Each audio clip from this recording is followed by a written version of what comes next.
Pakistan cricket board के आला अफसरान फखर जमान से नाराज हो गए हैं। और नाराजगी की एक वजह नहीं है, बल्कि दो वजूहात हैं।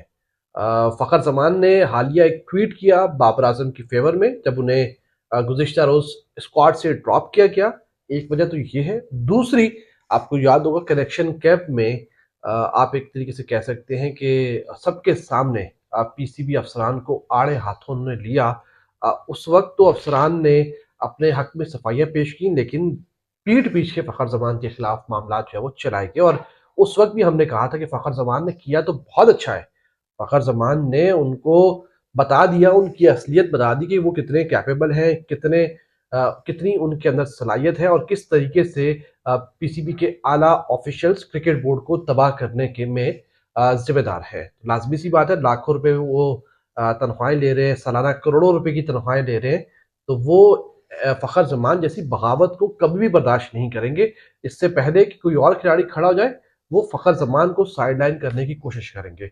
तो फ़खर ज़मान ने उनको मौका दे दिया। मौका यूं दिया उन्होंने कि गुज़िश्ता रोज़ उन्होंने बाबर आजम की फेवर में एक इतना बड़ा ट्वीट कर दिया और लोगों को बताया कि बाबर आजम के साथ ज्यादती हो रही है। विराट कोहली से उन्होंने कंपैरिजन किया और बताने की कोशिश की कि जिस तरीके से विराट कोहली 2020 से 23 तक स्ट्रगल करता रहा, लेकिन टीम के साथ रहा। टीम मैनेजमेंट ने, बोर्ड ने, कप्तान ने, खिलाड़ियों ने उसके ऊपर ट्रस्ट किया और फिर एक बार फिर से कोहली ने अपना अरूज जो है पाया। तो आप भी बाबर आजम को वैसा ही मौका देते, ना कि उसे ड्रॉप किया जाता।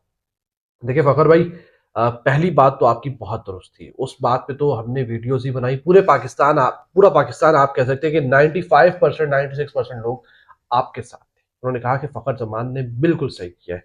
अपना करियर खतरे में डाला, अपनी क्रिकेट खतरे में डाली, अपनी इनकम खतरे में डाली, लेकिन बाकी लोगों के लिए, बाकी लोगों के हक के लिए फ़खर ज़मान ने हक गोई की, सबके सामने सच बात की।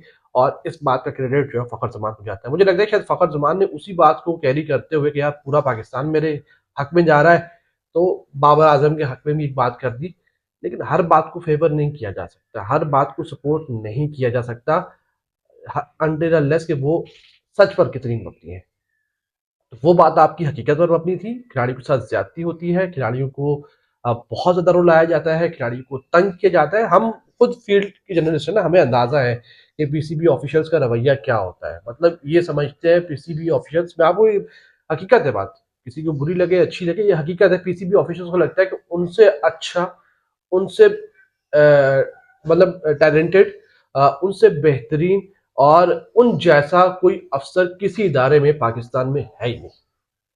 बस कहानी यहीं खत्म। उन्हें लगता है बस आखिरी है वो, उनके बाद कयामत आनी है, उसके बाद दुनिया खत्म हो जाएगी। आखिरी बात सलाहियत टैलेंटेड लोग जो आए हैं वो पीसीबी के टॉप ऑफिशियल्स हैं।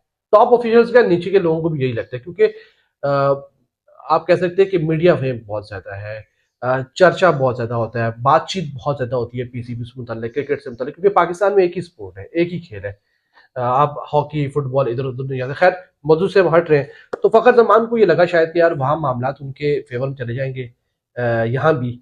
लेकिन ऐसा नहीं होगा। फ़खर भाई ये देखें, ये आपने एक भंड मारा है, इसको हम लोकल कराची वाले कहते हैं भंड मारा। मतलब आपने ये गलती की और बड़ी गलती की है। आपको बिला वजह, मतलब आप एक तो खेल में है, एक खिलाड़ी को ड्रॉप किया जा रहा है और इस बुनियाद पर ड्रॉप किया जा रहा है कि वो पिछली 18 इनिंग्स में परफॉर्म नहीं कर पाया। अगर तो वो पिछली 18 इनिंग्स में उसकी जो है वो 4-5 सेंचुरियां होती, 5-6 फिफ्टियां होती, ड्रॉप किया जाता, तो हम भी खड़े होते, हम भी कहते हाँ यार बाबर के साथ ज्यादा। अब एक लड़के से परफॉर्म नहीं हो रहा, वो रन्स नहीं बना पा रहा, पीछे कामरान गुलाम तैयार बैठा हुआ है, तो आपको मसला क्या है? तो पीसीबी ऑफिशियल्स को ये बात पहले वाली रखी हुई थी उन्होंने, क्योंकि उस पर तो वो कुछ कर नहीं सकते थे। वो उन्होंने बुरे वक्त के लिए सेव करके रखी हुई थी। फकर जमान ने मौका उनको दे दिया है कि भाई आओ, गर्दन हाजिर है, तलवार भी हाजिर है, मारो और फेरो, कहानी खत्म करो। मतलब कुल्हाड़ा लेके खुद पहुंचे उनके पास, आओ मारो। तो अब सुना है कि पीसीबी ऑफिशियल्स जो है उनसे नाराज है। अब इसके आउटकम्स क्या होंगे, इसके कितने कॉन्सिक्वेंसेज जो है वो फखर जमान को बर्दाश्त करने पड़ेंगे, सेंट्रल कॉन्ट्रैक्ट का उनका मामला क्या होगा, आने वाली सीरीज में, वाइट बॉल सीरीज में उनको कंसिडर किया जाएगा नहीं किया जाएगा, खुडे लाइन लगाया जाएगा, ये वक्त बताएगा। लेकिन फखर भाई, ये आपने गलती की है। वो आपने कलेक्शन कैंप में सबके सामने हक की बात करके सबके दिल जीते थे। ज़रूरी नहीं है हर बात को सपोर्ट की जाए, और सोच समझ कर बोलें, वो बोलें जिसका आपको नुकसान कम, फ़ायदा ज़्यादा हो। तो बाबर आज़म के हक़ में बोले, आपके दोस्त हैं, बहुत हक़ में बोले, लेकिन एक प्लेटफ़ॉर्म पर पीसीबी को जाकर कह देते, पीसीबी ऑफ़िशियल से मुलाकात करके कह देते, सिलेक्टर से मुलाकात करके अपनी बात रख देते। यूँ पूरे पाकिस्तान में तमाशा बनाना जो है वो ज़रूरी नहीं था। बहरहाल ये हो गया है, अब पीसीबी के ऑफ़िशियल नाराज़ तो हैं, एक्शन क्या लेते हैं ये देखना होगा। और फ़खर ज़मान को क्या कुंडे लाइन लगाया जाएगा, सेंट्रल कॉन्ट्रैक्ट में नीचे लाया जाएगा, आने वाली सीरीज से साइड लाइन किया जाएगा, या फिर बार बार ये बताया जाएगा कि ये फिटनेस टेस्ट फेल कर गया है। ऐसा भी होता है ना, जिन खिलाड़ियों को, एक खिलाड़ी पिछले दिनों जो कप्तान बनने की दौड़ में था, तो जानबूझकर खबर चलवाई गई कि वो फिटनेस टेस्ट फेल कर गया है। पाकिस्तान में ये होता है, और आपको लोग भी मिल जाएंगे, आपको लोग भी मिल जाएंगे जो पीसीबी की खबर मनोवन जो है वो चलाएंगे, और वैसे ही चलाएंगे, वैसे ही बताएंगे जैसे पीसीबी को बोलता है बेटा ये चला दो।